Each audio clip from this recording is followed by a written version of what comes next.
சிம்போபோகான் சிட்ரிட்டஸ், எலுமிச்சை புல் அல்லது lemon grass.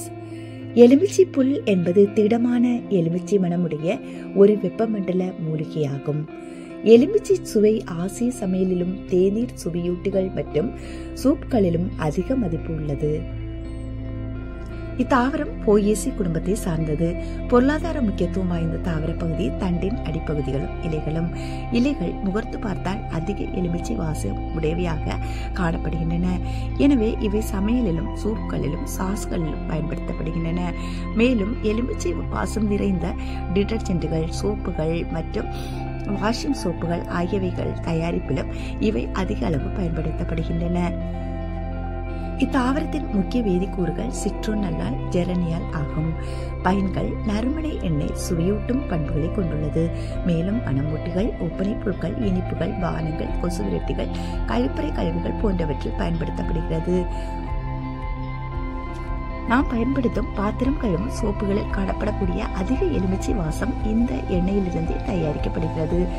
அதிக அளவு சோப்புகளிலும் டிடர்ஜென்ட்டுகளிலும் இந்த வாசனை திரவியம் பயன்படுத்தப்படுகிறது. எலுமிச்சை புல் நல்ல சூரிய ஒளியும் மிகுந்த நீர்வளமும் நன்கு வடியும் தன்மை கொண்ட மண்ணில் நன்கு வளரும்.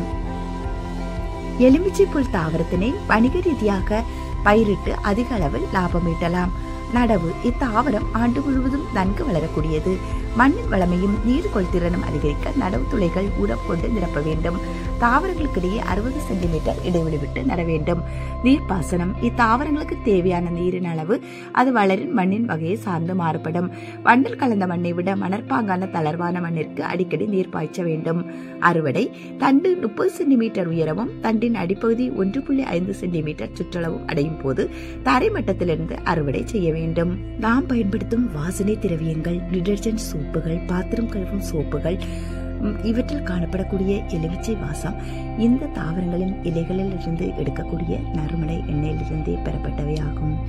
மதுரை மாவட்டம் நாகமலை, புதுக்கோட்டை மலை அடிவாரங்களில் இவை அதிக அளவு செழித்து வளர்ந்து காணப்படுகின்றன.